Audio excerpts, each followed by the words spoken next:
Iniciar aqui a gravação. Ok.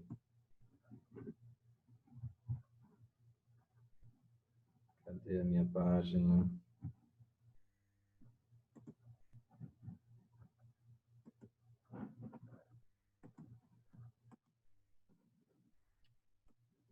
Acho teu prazer, sou teu filho amado, em que acho teu prazer. E eu irei por aí, levando essa identidade.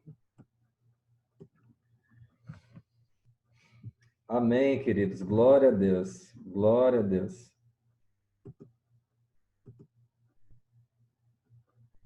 Glória a Deus. Continua me ouvindo bem, né? Tá bom o áudio, não tá? Dá um sinalzinho, deixa eu ver. Ok, tá bom.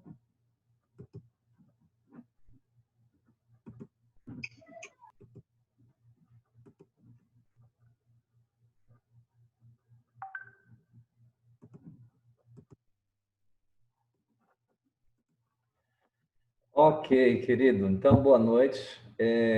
A nossa aula de hoje tem como tema intimidade. Intimidade. E essa intimidade, ela é fruto da paternidade. Eu estou trazendo para vocês como uma espécie de cachoeira, né? Onde uma queda deságua na outra. Uma queda deságua na outra, né?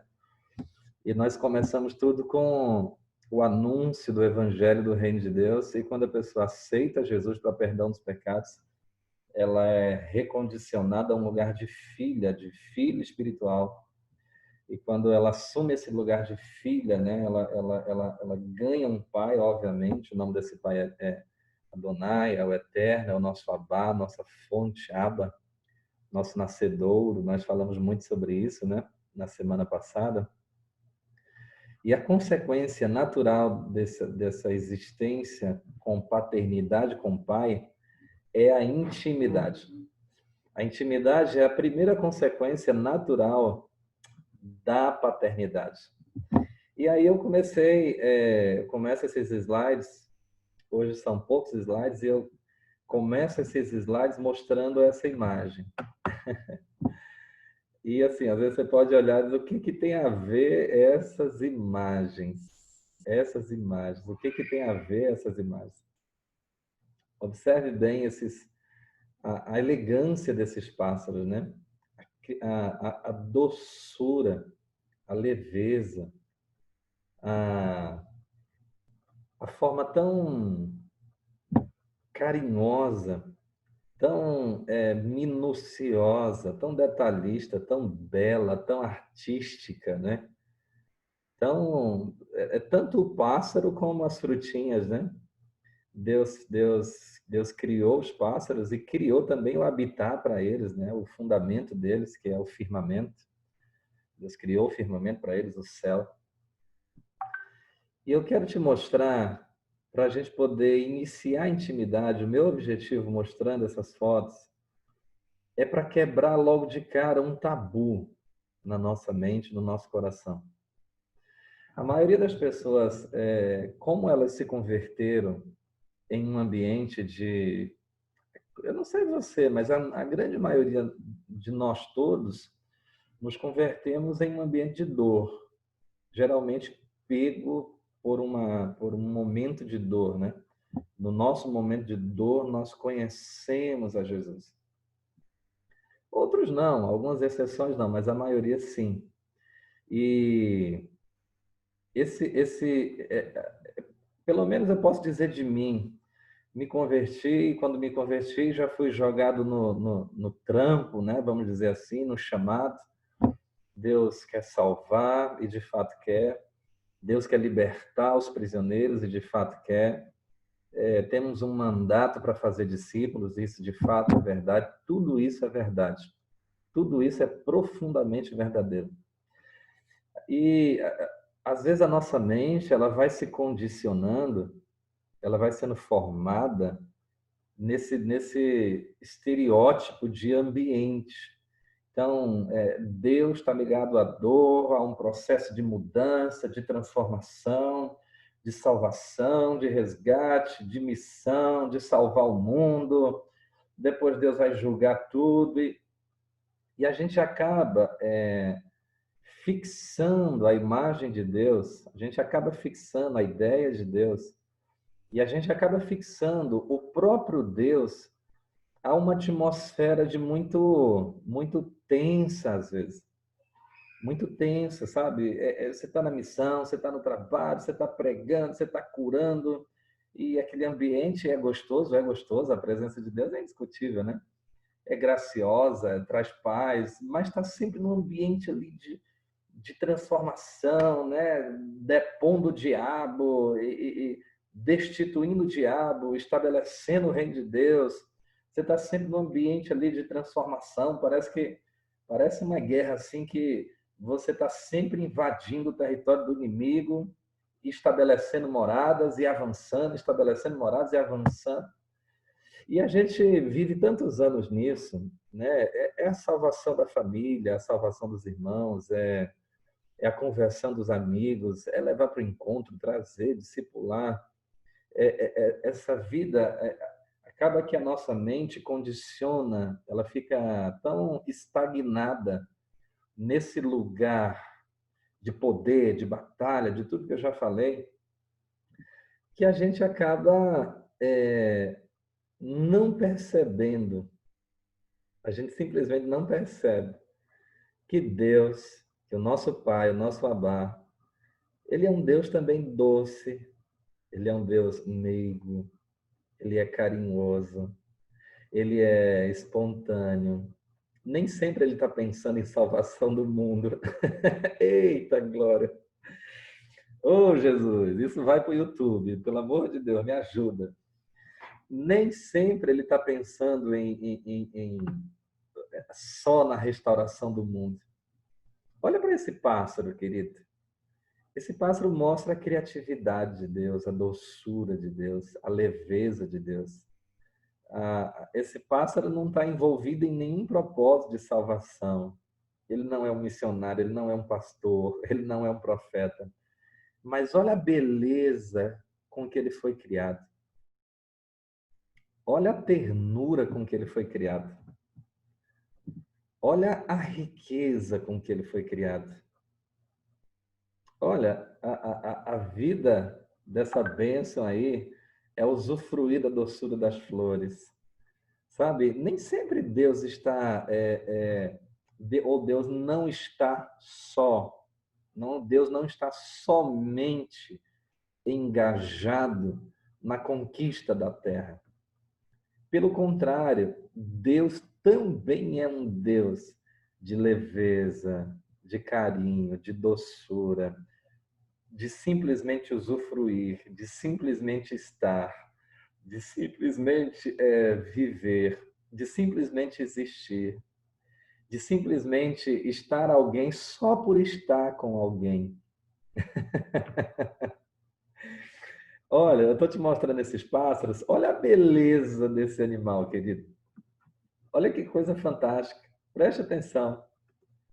O que esse animal ele tem a ver com, meu Deus, com o resgate da China, do comunismo? O que esse pássaro tem a ver com a salvação do Japão, o evangelho sendo pregado no Oriente Médio? O que ele tem a ver com isso? Ele não tem nada a ver com isso, mas olha a beleza com que Deus o criou. Olha a sutileza, olha a riqueza, a nobreza, os detalhes, os mínimos detalhes. Por que eu estou te mostrando isso? Eu estou te mostrando isso para que você perceba um outro lado de Deus, que talvez você não tenha tanta intimidade, porque os seus olhos e o seu coração se conectaram muito com o Deus da guerra, com o Deus missionário, o Deus que está sempre só querendo conquistar, salvar a terra, guerrear, salvar os perdidos, o que tudo isso é verdade, pelo amor de Deus, está escrito que o desejo de Deus é que todo homem se salve, e para isso ele deu o seu próprio filho. Tudo isso é verdade. Mas veja, o mesmo Deus que agora está operando nas nações para salvar as nações, também é o Deus que criou esse animal aí, ó.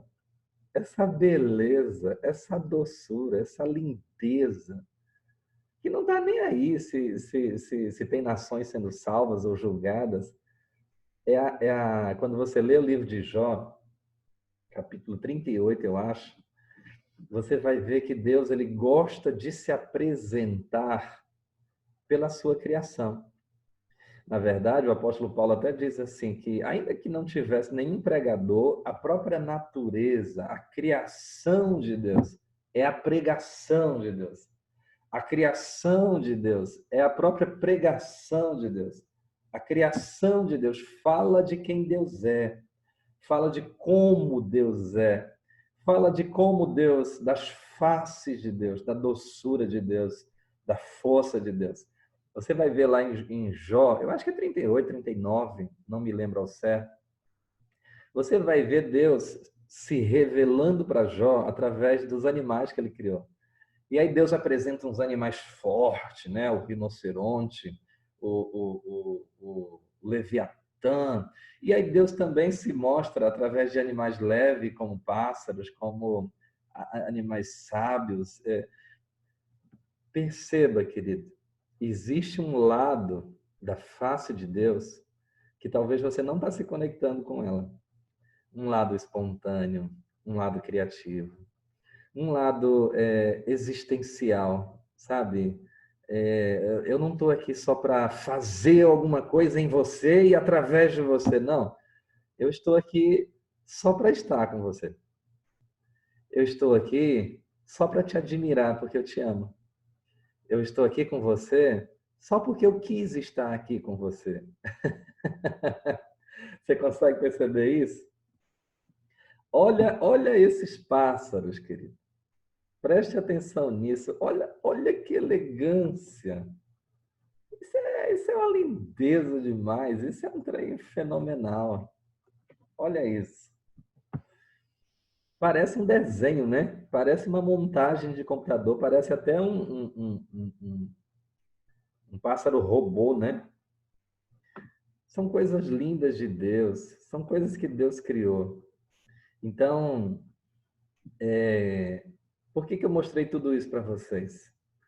Mostrei para vocês perceberem que a intimidade, ela começa quando você percebe que Deus, ele também existe, não só para fazer algo em você e através de você. Quando você percebe que Deus, ele gosta de estar com você, só para estar com você. Que Deus, ele gosta de estar com você quando você está lá com aquele checklist de intercessão, aquele monte de nomes que você tem que orar por eles. Sim, isso deve ser feito também. Faz parte da nossa responsabilidade como intercessores. Mas Deus também gosta quando você vem para a presença dele só para estar com ele. Você não tem nada para pedir, você não tem nada para orar.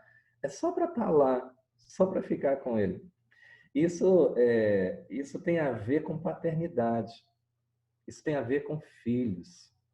Isso tem a ver quando a gente quebra aquela barreira de empregado e patrão, né?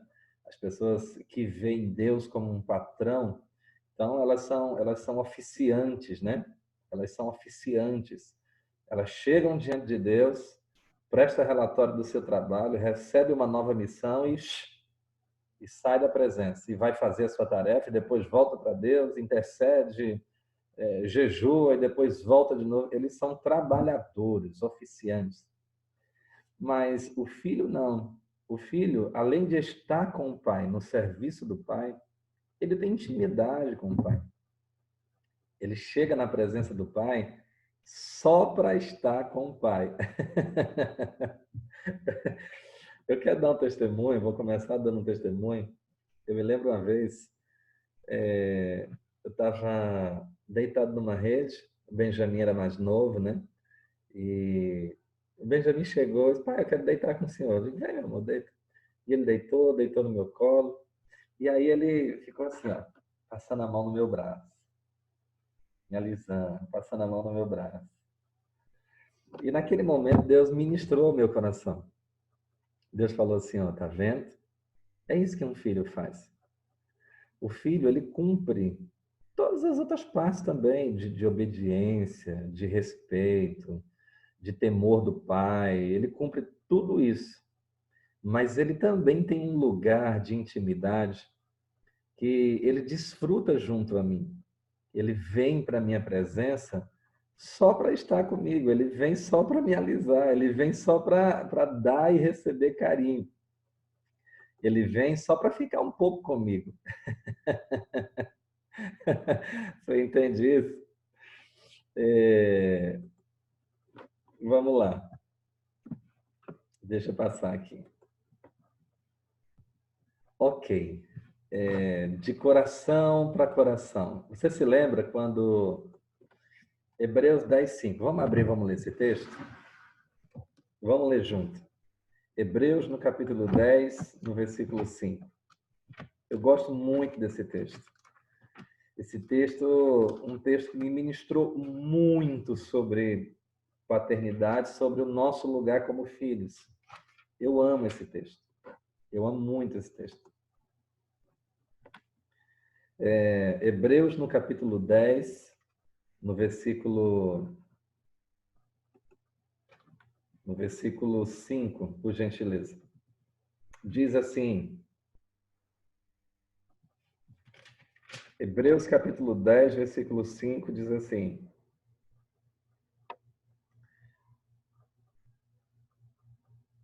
Por isso, vou ler, queridos, vamos lá. Por isso, quando Cristo veio ao mundo, disse: Sacrifício e oferta não quiseste, mas um corpo me preparaste. De holocaustos e ofertas pelo pecado não te agradaste. Então eu disse: Aqui estou. No livro está escrito ao meu respeito: Vim para fazer a tua vontade, ó Deus. Esse texto ele foi muito importante na minha vida, porque preste atenção, veja bem isso. Os judeus, eles faziam os holocaustos, né, de animais, eles levavam rotineiramente ao templo uma oferta pelos seus pecados, e isso era até uma ordenança da lei de Moisés. Eles faziam o que eles achavam correto que fosse feito. E eles não percebiam mais que o coração deles estava distante de Deus. Eles estavam numa obra mecânica, né? Aquela coisa mecânica, aquele ritual mecânico. E no céu, olha esse relato de Hebreus 10. A Bíblia diz que no céu, Jesus ele percebe que o Pai não está mais satisfeito. Jesus ele simplesmente percebe, grava essa palavra, deixa ela entrar no seu coração hoje. Yeshua, o Filho de Deus, percebe que a oferta daquele povo, o sacrifício daquele povo, os animais, os holocaustos, não estão mais agradando a Deus. E por isso ele se dispõe e diz: Eis-me aqui, cumpre em mim o teu querer. Pode enviar a mim, eu vou. Esse é o principal lugar de um filho, querido. Se você quiser saber como é viver com o pai, o que é paternidade no sentido mais funcional, prático da palavra, mais de vivência, é o filho conhecer o coração do pai, é o filho sentir o coração do pai, é o filho perceber o semblante do pai, é o filho perceber a intenção do pai, é o filho conhecer o semblante do pai, saber o que o pai está pensando, saber se o pai está satisfeito, ele consegue perceber se o pai está feliz, ele consegue perceber se o pai está satisfeito, ele consegue perceber se o pai não está satisfeito. Ele tem uma conexão com o coração do pai. É literalmente de coração para coração.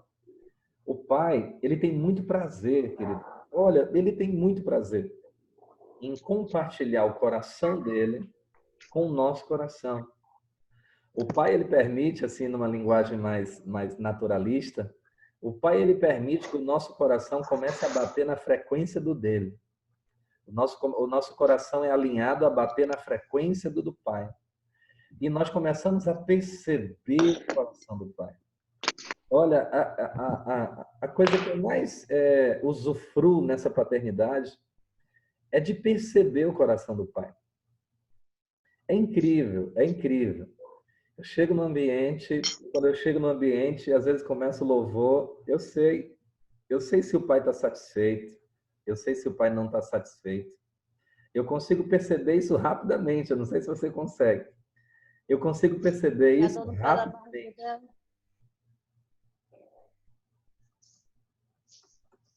Deixa eu aqui. Ok. A gente consegue perceber se Deus está aprovando a nossa obra, se Deus está reprovando. A gente consegue. Eu cansei, Natalina, cansei de estar pregando e no meio da pregação parar. Não, vamos orar. Vamos orar. Por quê? Porque eu sentia que, de alguma forma, Deus não estava aprovando aquilo que eu estava fazendo.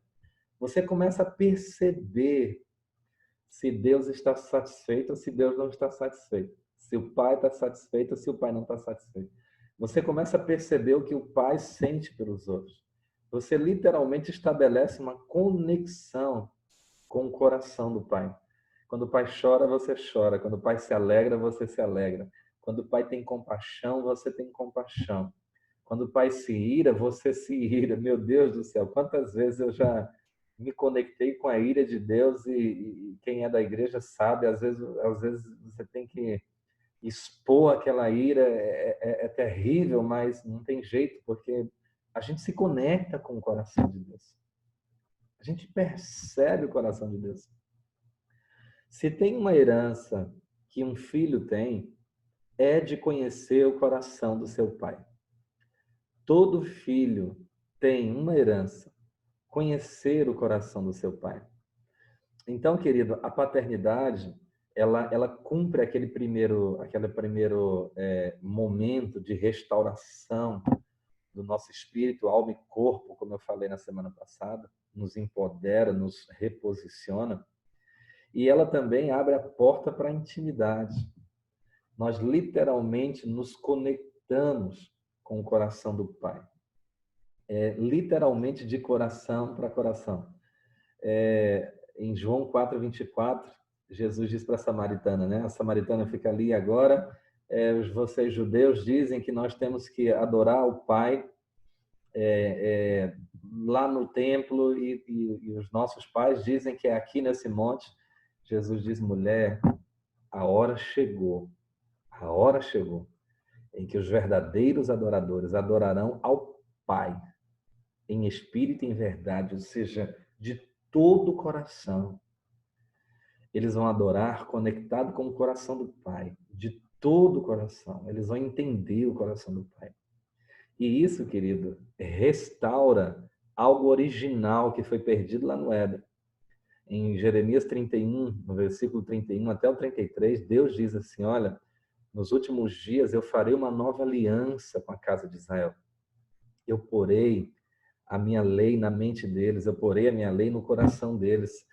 Eles me conhecerão e ninguém mais vai precisar ensinar eles. Ou seja, nós vamos saber o que está na mente de Deus. Nós vamos nos conectar com as emoções de Deus, com os sentimentos de Deus. Nós vamos sentir o que Deus está sentindo. Quando nós pecarmos, o nosso pecado nos reprovará, porque nós estamos ligados ao coração de Deus. Quando nós tudo que está no coração de Deus será compartilhado com o nosso coração. Isso é intimidade. Isso é viver na intimidade. Isso é usufruir da intimidade. Deixa eu passar aqui.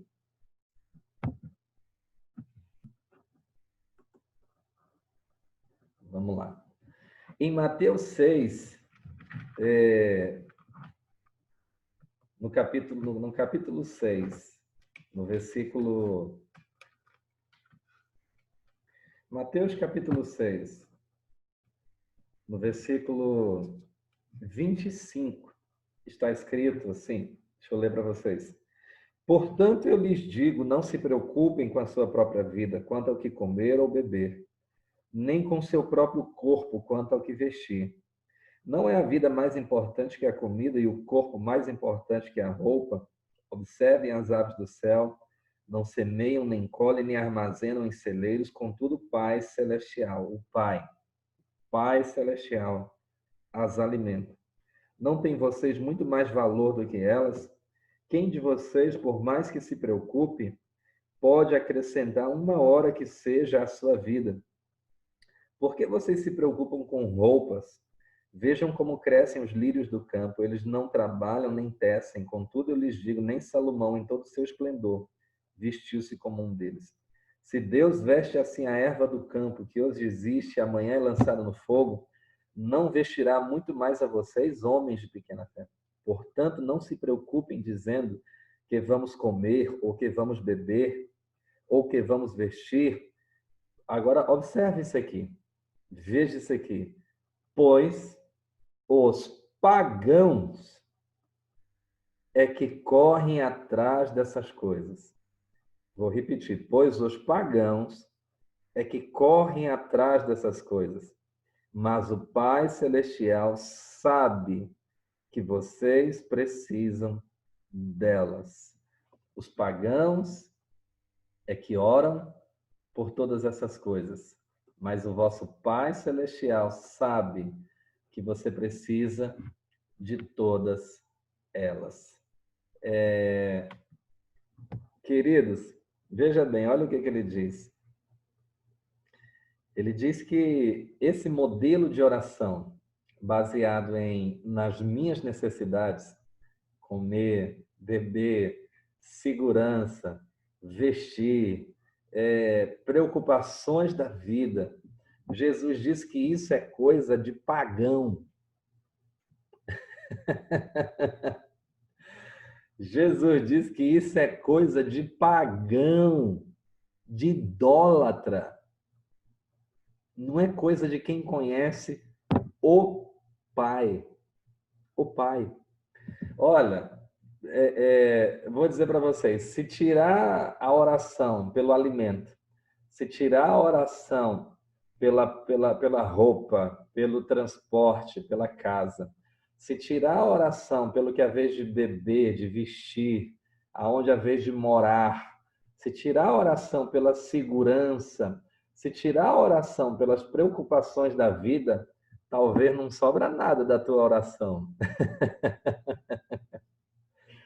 Talvez não sobra nada da tua intimidade, porque a oração de muitos e a intimidade de muitos está baseada apenas nas suas demandas para a vida. E Jesus diz: quem ora por isso é coisa de pagão. Por quê? Porque o vosso Pai, ele sabe de tudo que vocês precisam. O vosso Pai. Pai, não é um Deus distante, é o vosso Pai. Sabe de tudo que vocês precisam, antes mesmo que vocês venham até Ele. Deixa eu te dizer uma coisa, queridos. A vida religiosa de muitas pessoas está totalmente travada aqui, está totalmente parada aqui, está totalmente estacionada aqui.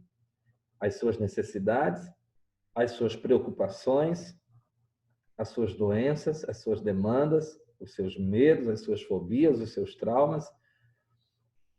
Não, é impossível haver intimidade com esse tipo de mentalidade. É impossível, irmãos, haver intimidade com esse tipo de mentalidade. Não tem como. Não tem como.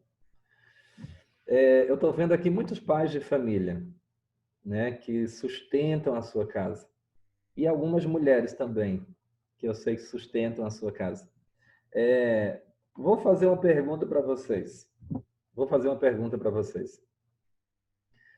Quando, depois do almoço, de repente você comeu ali na mesa, você, sua esposa, seus filhos, e você sabe que aquele almoço ali foi você que trabalhou, você que pagou o preço, a mãe sabe que foi ela que fez, o quanto custou fazer aquele almoço, né? E aí os filhos comem ali, terminaram de comer, às vezes eles se levantam, vão para o quarto, ou vão assistir, ou vão para a sala. Eu pergunto para vocês, pais, vocês se sentem ofendidos pelos seus filhos não virem até vocês e dizerem assim: muito obrigado por esse almoço. Uau, esse almoço foi incrível, gratidão. Vocês se sentem ofendidos se isso não acontecer? Quem é que se sente ofendido aí? Ninguém se sente ofendido, né? Ninguém se sente ofendido se isso não acontecer. E por que a gente não se sente ofendido se isso não acontecer? Porque botar a comida na mesa é a responsabilidade do pai e da mãe. É ou não é? É ou não é, Cleidson? É. Botar a comida na mesa, prover a casa para os filhos morarem, prover segurança, prover a escola, prover tudo o que eles precisam para que eles possam se desenvolver e viver, é responsabilidade do pai. É responsabilidade do pai. E ele não precisa que o filho fique ali aplaudindo ele. Obrigado, papai. Ele não precisa disso. E por que ele não precisa? Porque é responsabilidade dele.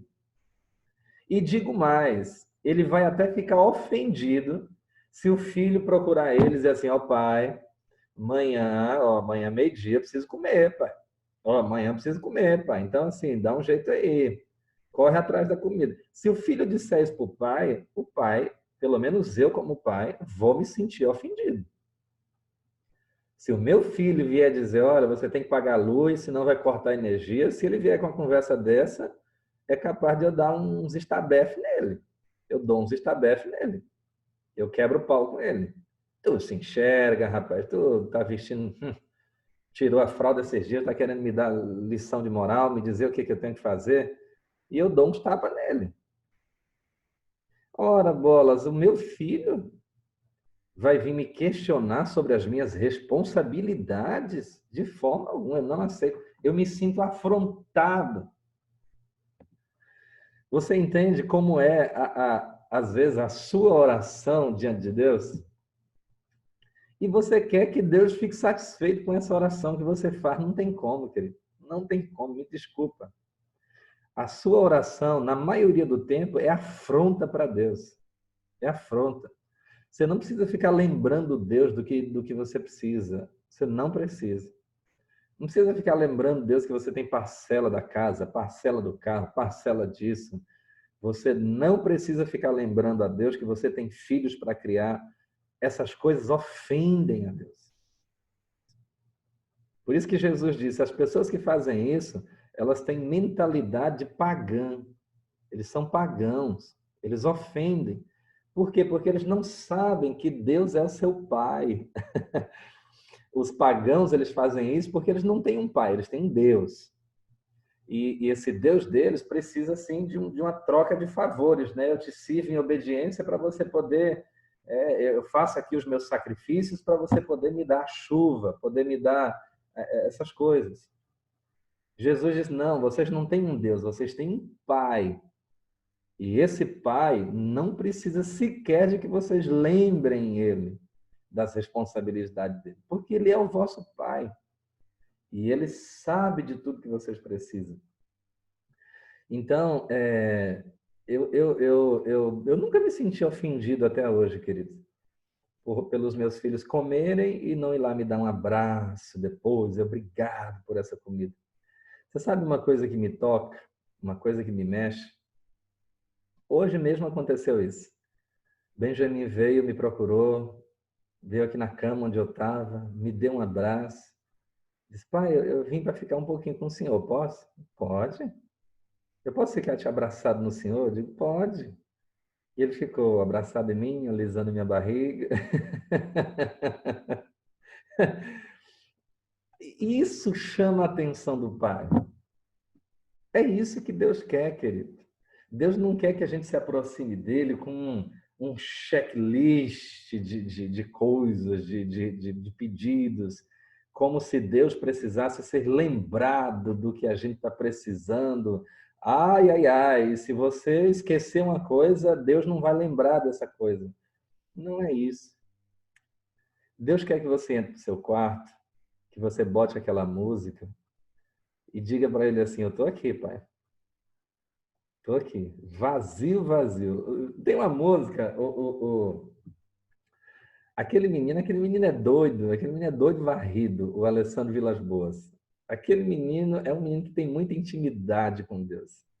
Ele é meio doidão assim, no jeito dele de ser, mas ele tem muita intimidade com Deus.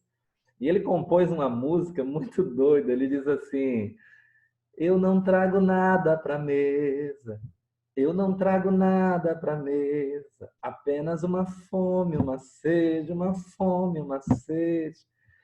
Ou seja, pai, eu estou aqui. Não, não, não, não, não, não vim te pedir nada, não estou preocupado com nada, não, não, não. Eu vim aqui vazio, eu quero só o Senhor mesmo, estou com sede e com fome. Quero te dizer aí algumas coisas assim, vamos, né? O Luiz Hermínio, ele gosta de falar muito sobre isso, né? Ele desce para cá, deixa eu te pegar e tal, né? Ele tem essa linguagem. Então, assim, intimidade, intimidade com o Pai, tem a ver quando você vai para o seu lugar secreto, para o seu lugar de oração, e você simplesmente fica lá, querido. E você simplesmente fica lá. Ah, eu não sei o que dizer. Fica lá. Fica lá. Espera ele vir. Ele tem coisas para te dizer. Não é só você que tem coisas para dizer a ele. Ele também tem coisas para te dizer. Ele quer te mostrar muitas coisas em visão, em sonhos. Ele quer te mostrar muita coisa através de uma palavra. Eu me lembro de uma atividade que nós fizemos lá no Jejum Primícias. E a atividade era assim, botava uma música bem baixinha, uma melodia bem boa, e ninguém dizia nada. Ficava quieto e esperava Deus vir. Em algum momento da música, Deus viria. E depois de uns 15 minutos quietinho, só ouvindo a música, sem preocupação nenhuma, sem falar nada com Deus, só ficar quietinho, Deus começou a falar comigo. Foi me dando visão, foi começando a falar comigo. Sabe, quando você vem simplesmente para estar, é diferente. É muito diferente. Então, Deus, ele quer que a gente pare com essa oração de pagão. Deixa eu ver uma mensagem aqui da Regiane, que ela mandou para mim aqui. Não estou ouvindo, já saí, entrei, continuo não lhe ouvindo. Bom, a Regiane não está me ouvindo, mas vocês estão ouvindo, né, queridos? Está todo mundo ouvindo aí, né? Faz um legal aí, deixa eu ver. Faz um legal. Isso. Regiane, filha, deve ser alguma coisa aí no seu celular mesmo, querido. Bota um fone de ouvido que talvez resolva. Então, a primeira coisa que nós precisamos nos libertar é dessa oração de pagão. Essa oração de pagão. Sabe quando você vem, quando você se achega ao Pai e você não tem nada assim de checklist de oração, mas você tem simplesmente um coração aberto. Eu amo conversar com o Pai sobre o meu coração. Amo muito, querido. Essa imagem é uma imagem que diz muito sobre isso, né? Uma porta, e essa pergunta: o que te traz à porta do Pai? Que te leva ao Pai? Que te leva a bater na porta do Pai? E um coraçãozinho aí pendurado, né? É isso que o Pai quer ter conosco, querido. É o nosso coração. O Pai, ele quer conversar conosco sobre o nosso coração, sobre o coração dele. O Pai quer saber do seu coração, que está com muita sinceridade, um derramar. Eu me lembro daquela daquele evento com acho que é Maria Madalena, né? Que ela derrama o perfume nos pés de Jesus, todo mundo fica ali impactado. É uma comunicação de sentimento para sentimento, não é nem palavra, não é uma oração sequer falada.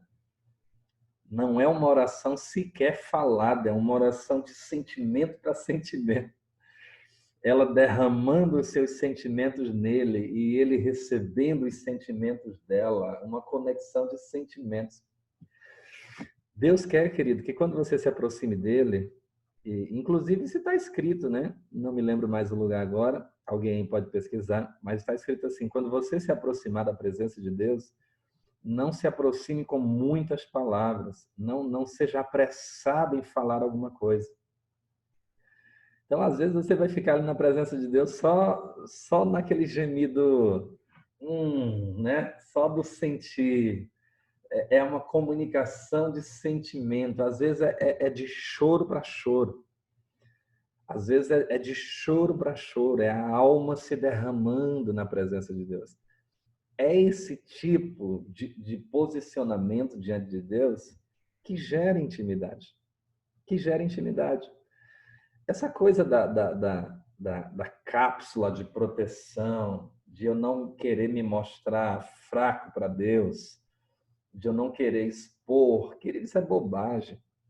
Eu dizia ontem no culto, todo mundo tem uma área de sombras na sua vida.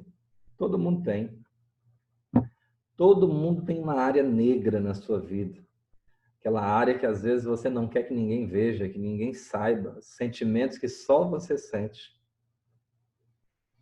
Todo mundo tem uma fera dentro de si. E não adianta você esconder essa fera de Deus ou fingir que ela não existe. A intimidade, ela faz que a gente abra essas áreas sombrias da nossa vida para o Senhor. Que o Senhor possa participar da tua dificuldade de ser santo. Você tem dificuldade com santidade, você tem dificuldade na área de imoralidade sexual, você tem dificuldade com masturbação, você tem dificuldade com adultério, você tem dificuldade com mentira, você tem dificuldade com... Deixa o Senhor participar dessa tua área. Coloca isso na mesa com Ele. Não fica escondendo essa fera aí dentro de você, não. Porque quando você esconde, ela cresce e ela te afasta de Deus. Deixa o Senhor participar disso. Deixa Ele te ajudar, deixa Ele te limpar, deixa Ele curar o teu interior, deixa o Senhor participar dos teus medos, deixa Ele restaurar a tua alma. Mas vai de coração para coração, porque o primeiro mandamento é amar a Deus de todo o entendimento, de toda a tua alma, com toda a tua força.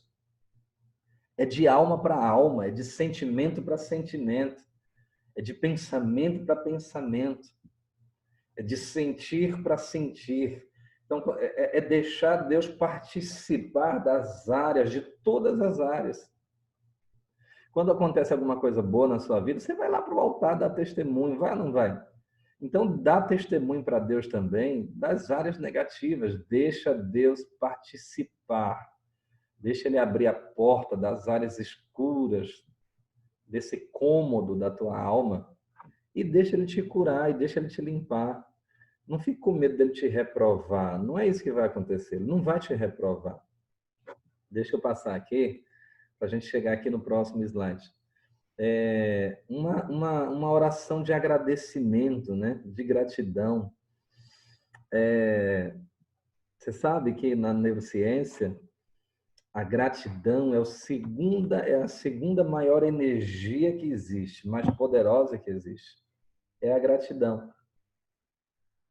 Então, assim, muito antes de você fazer um pedido para Deus, aprenda a ser grato. Chegue na presença dele agradecendo. Eu acompanho um homem chamado Todd White, acredito que todos vocês conhecem ele, e ele é um homem que Deus usa muito na cura, muito, cura de enfermidades. E ele vai às ruas, ele vai curando os enfermos, e a oração dele para curar enfermos é assim, ele coloca a mão ali na enfermidade da pessoa e diz: Senhor, eu te agradeço, muito obrigado, Senhor. Gratidão, Senhor. Louvado seja o Senhor. Muito obrigado, Senhor, pela cura dessa pessoa. Ele simplesmente agradece a Deus pela cura da pessoa. E a pessoa é curada. Você entende o poder da gratidão? Então, a gente tem que mudar o nosso condicionamento mental para que nós tenhamos intimidade. enquanto o nosso condicionamento mental ainda estiver naquela ideia de que às vezes você é um líder, né?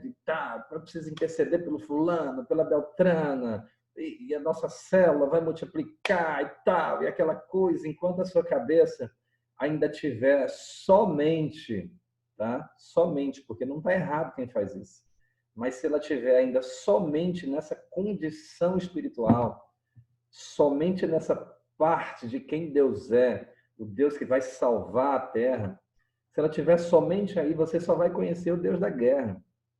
Você só vai conhecer o Deus da guerra. Você só vai ser um soldado. Somente um soldado.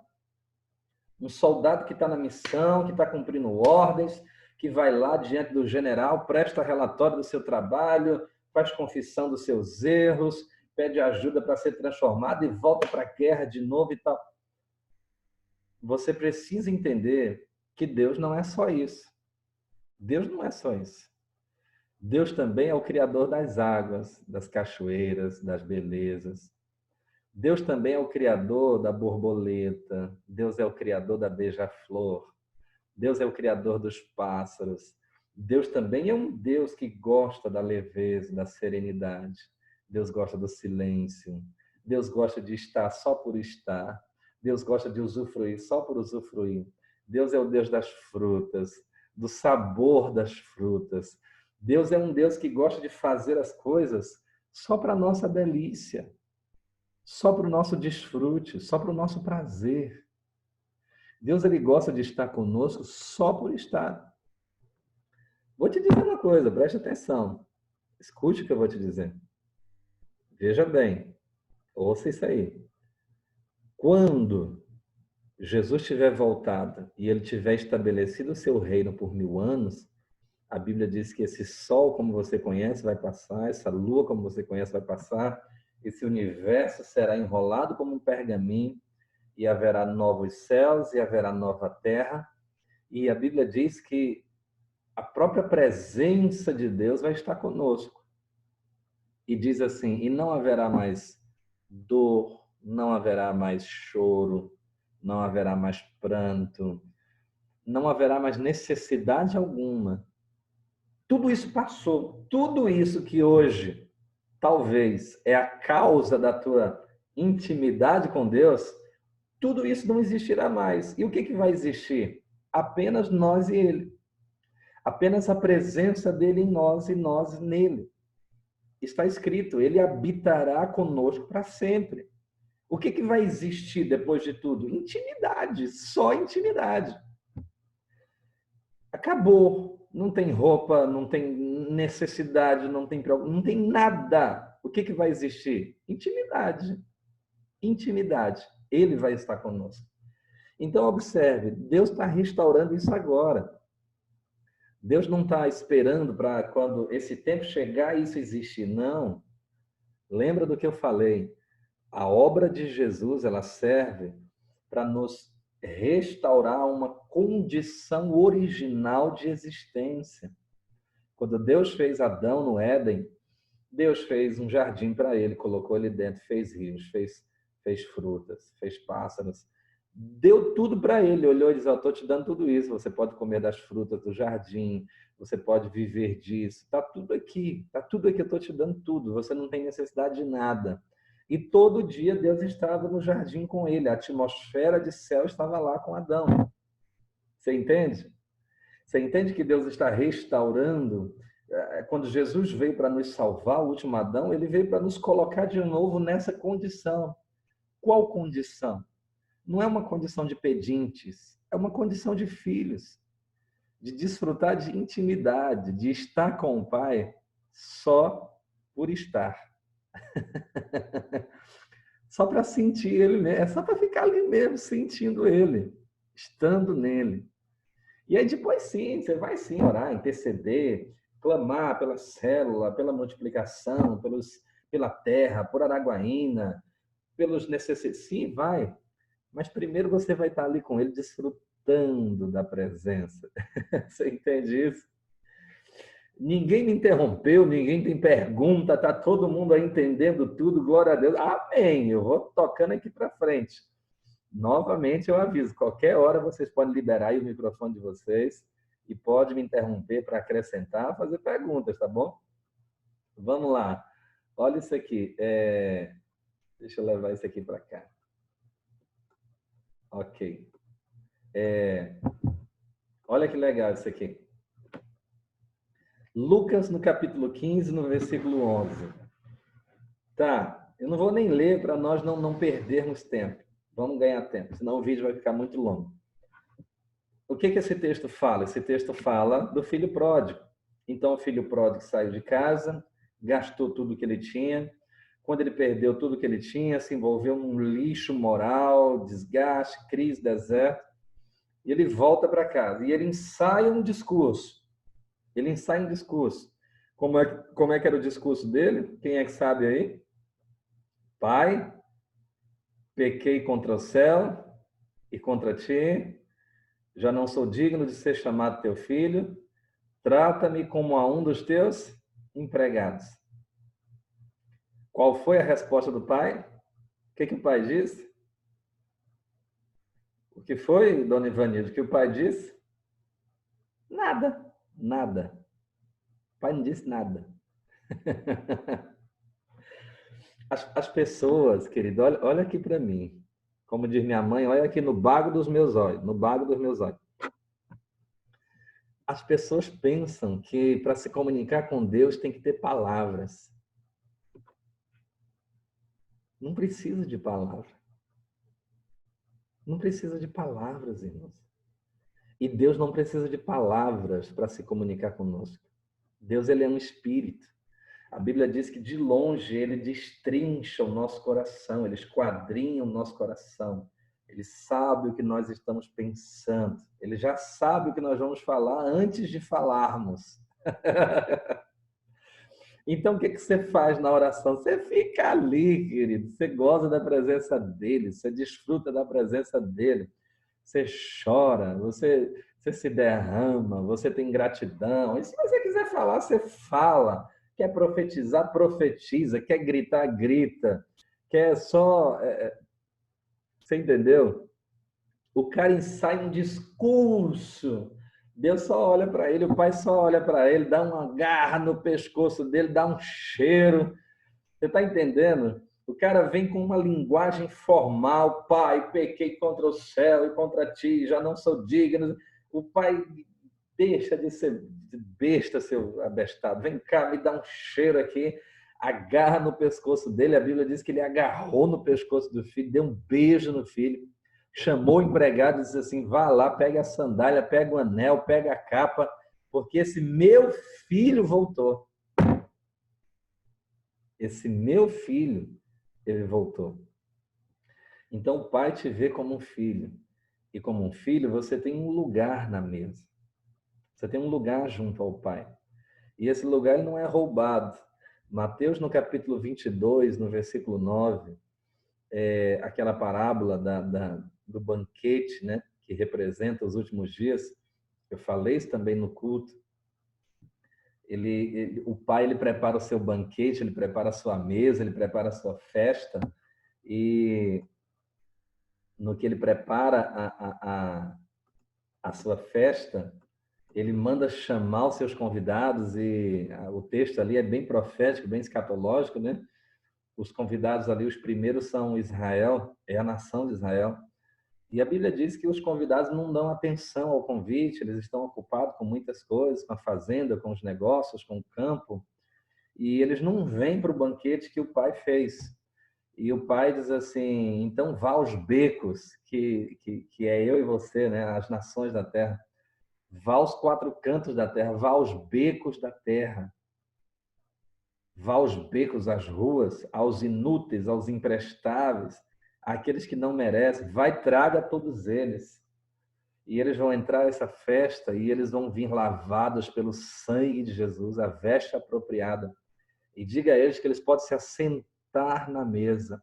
E em determinado momento o rei saiu para estar com eles, no meio deles. Esse é o lugar dos filhos, querido. Eles foram lavados pelo sangue de Jesus. Eles foram perdoados pelo sangue de Jesus. O que eles fizeram? Eles aceitaram. Eles aceitaram o amor de Deus. Eles aceitaram o perdão de Deus. Eles aceitaram a Jesus. Eles aceitaram o amor. Eles aceitaram ser amados. Eles aceitaram ser perdoados. Eles se permitiram ser amados. Eles se permitiram ser perdoados. E eles aceitaram o presente. E eles vieram e entraram e comeram, querido. Não é dignidade. Não é por mérito, não é por capacidade, não é por potencial.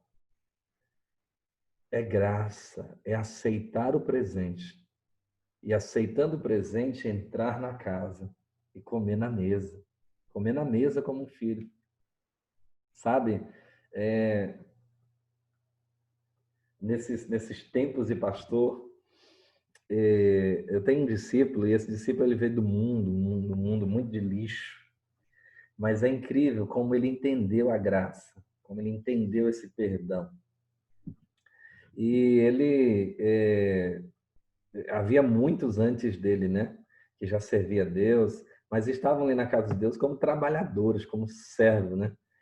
E ele se converteu depois, veio do lixo, mas entendeu rapidamente esse perdão, esse amor, que não tinha nada a ver com ele, mas uma escolha de Deus, e ele aceitou esse amor e ele entrou na casa do Pai.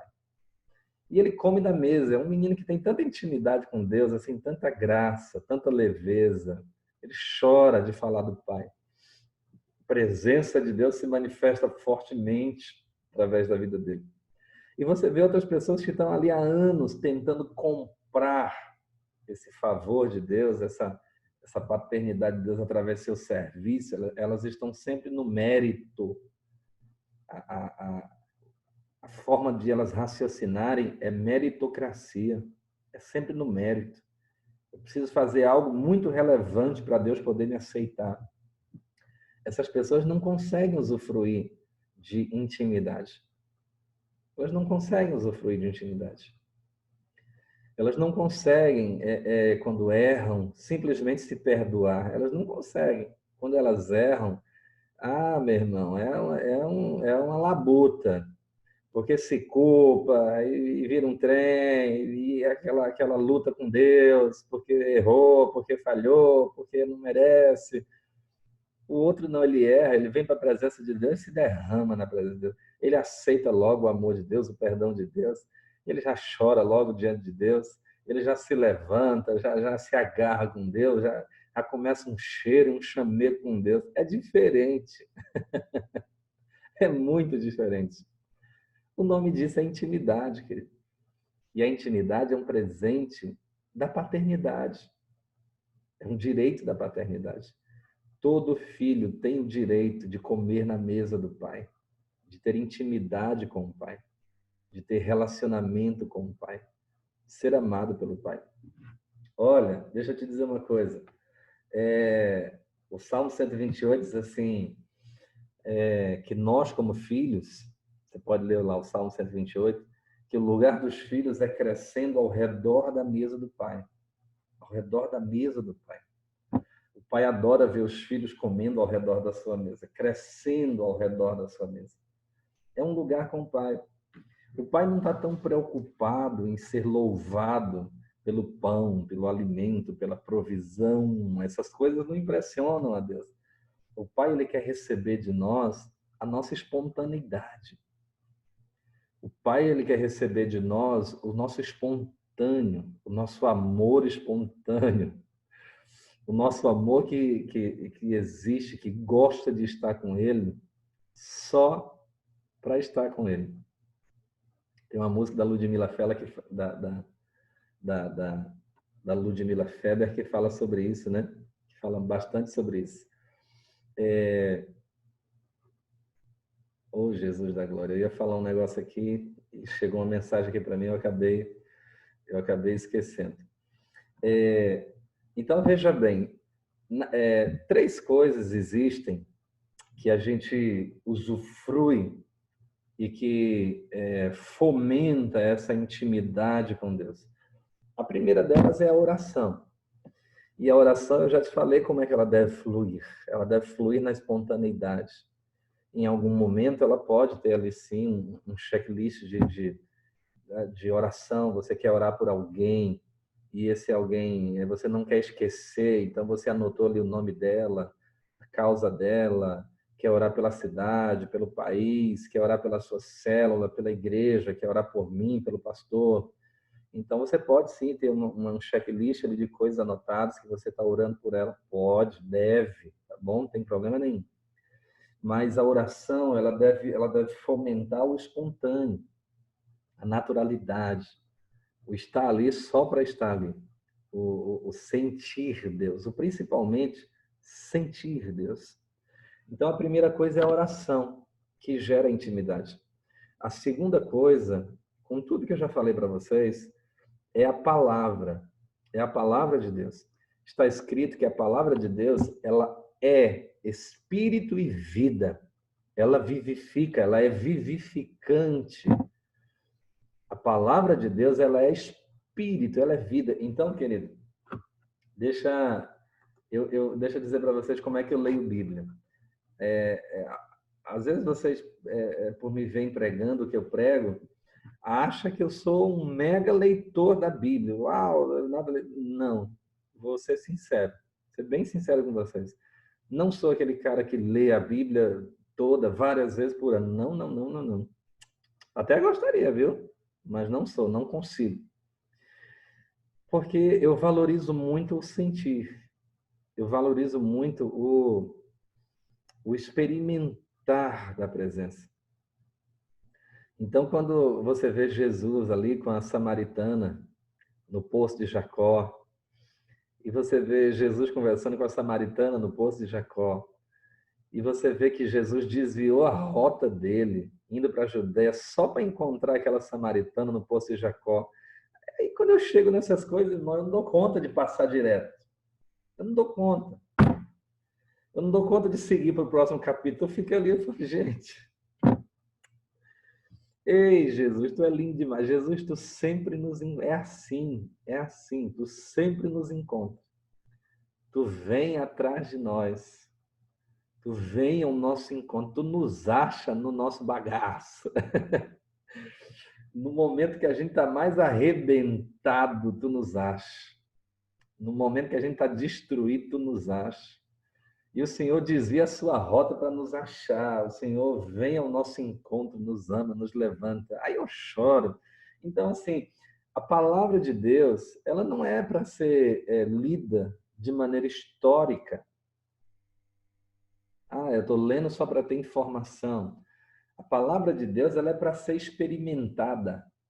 Ela é para ser deglutida. Ela é para ser meditada. Ela é para ser extraída, os princípios de sabedoria. A palavra de Deus, querido, ela revela Deus. Ela revela Deus, ela fala de quem Deus é, ela fala de quem Jesus é. Ela mostra Jesus para nós, não só pelo que está escrito, mas por aquilo que você é capaz de perceber o que nela está escrito. Então, a palavra de Deus, ela gera intimidade. A palavra de Deus, ela é poderosíssima para gerar intimidade. Não quando você está lendo informação, mas quando você está vivendo aquilo que nela está escrito. Quando eu vejo Jesus ali, ele diz, e os fariseus vieram ter com ele, ele censurou os fariseus hipócritas, eu fico assim, gente do céu, meu Deus, Jesus é doido. Olha o que Jesus está dizendo para os fariseus. Olha o que Jesus, no meio da multidão, e Jesus está... Os caras eram os bambambãs, né? O sumo sacerdote, os membros do sinédrio, os fariseus que governavam ali o povo. Meu Deus, autoridades respeitadíssimas nas sinagogas, e Jesus pega os caras e chama de sepulcro caiado. Eu fico lendo aquilo, eu digo, meu Jesus da glória. Eu acho que os 12 discípulos de Jesus, apóstolos, nessas horas ficaram assim, esconde, meu Deus, eu quero caçar um buraco para me enterrar. Que vergonha! Ou então, eu acho que cada um pegou a sua espada, Deve ter ficado assim, fica pronta aí para correr qualquer hora, meu irmão, que qualquer hora o pau vai pegar aqui. Corre para que te quero. Então você tem que ler a Bíblia sentindo a Bíblia, entrando, sabe? Uau, o que está acontecendo aqui? O que é que está acontecendo aqui? Que loucura é essa? Sabe? Quando Jesus chega ali diante de Lázaro, Lázaro está morto. Aí Jesus ergue aos céus, as mãos aos céus, e diz: Pai, eu te louvo porque você responde às minhas orações. Obrigado porque você sempre me ouve. Ele olha para os discípulos e diz assim: é bom que Lázaro tenha morrido. Nessa hora eu paro e eu fico assim: peraí, que, que parafernália, que presepada é essa que Jesus está dizendo aqui? É bom que Lázaro tenha morrido? Que conversa é essa? O que ele entendeu aí? Agora eu quero entender isso aqui. Agora mesmo, bem que nós não vamos para o capítulo 12 antes de eu entender isso aqui de jeito nenhum.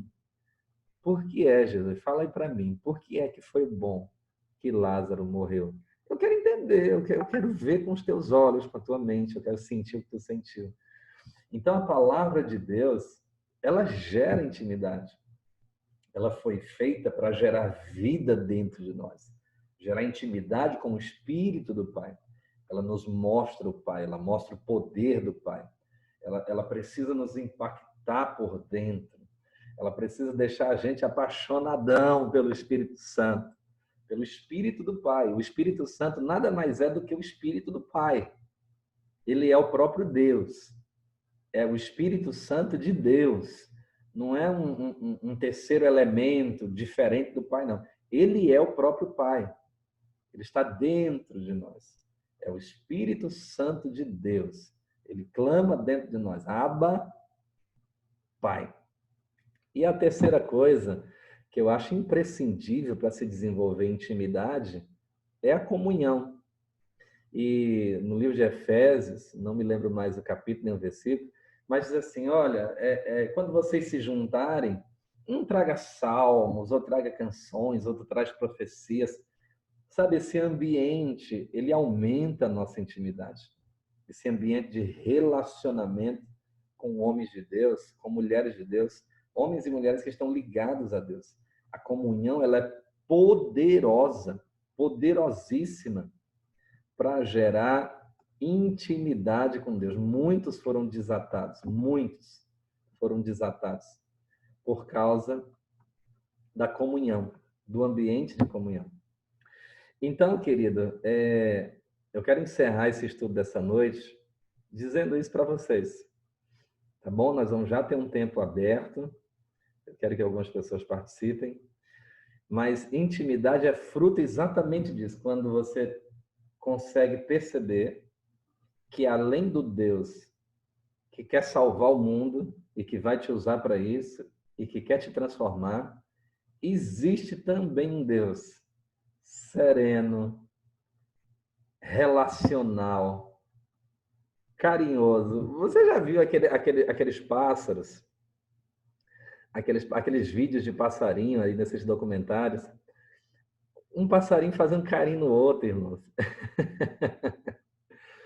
Um passarinho fazendo cafuné no outro, no pescoço, limpando o bico do outro.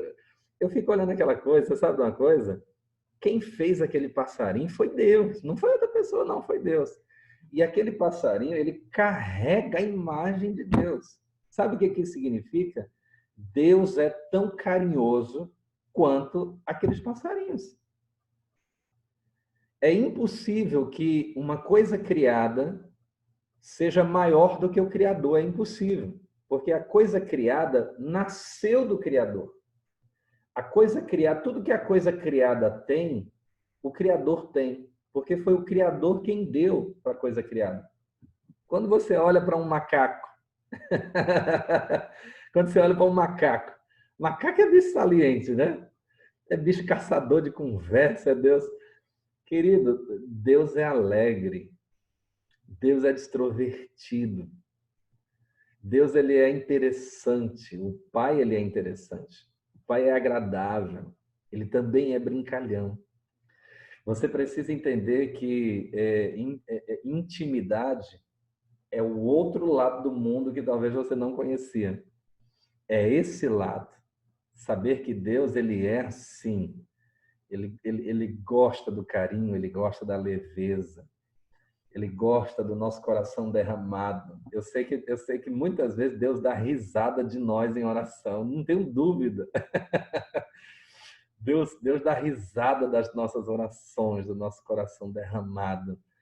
E você não foi feito para ser só um servo de Deus, engajado na sua missão de salvar o mundo, guerreando com principados e potestades e sendo um super-herói da fé. Tudo isso é verdade. Eu não estou ridicularizando. Eu não estou ridicularizando. Tudo isso é verdade. Devemos ser heróis da fé, guerreiros, soldados de Cristo, bons militantes. A nossa fome deve ser fazer a vontade de Deus. Mas deixa eu te dizer uma coisa, tem um outro lado do mundo, da face de Deus, que talvez você precisa conhecer. E é esse lado que quando você conhece, que igual Benjamim, igual Levi, igual Davi, quando vem para mim, igual os filhos da Estela, né, Estela? Quando vem para você, só para ficar com você. Eles não querem outra coisa, eles não estão com fome, eles não estão sujos, precisando de banho, eles não estão precisando de nada. Eles vêm ali só para ficar passando a mão no seu braço, no seu peito, alisando o seu cabelo. Eu amo, né? O Benjamin é o nosso filho mais espontâneo, né? Os outros, eles são sentimentais, todos os três. Mas o Benjamin é o que mais consegue falar sobre esses sentimentos dele. Ele comunica muito bem os sentimentos dele. Aí ele chega na mãe dele, olha ela de cima a baixo assim, e diz: mãe, a senhora está muito linda hoje. A mãe dele fica assim. Ela fica se sentindo a princesa, né? E aí ele chega, sabe, ele chega nela e diz assim: mãe, eu quero casar com a senhora. A senhora vai ser a minha esposa. Aí ela fica toda toda.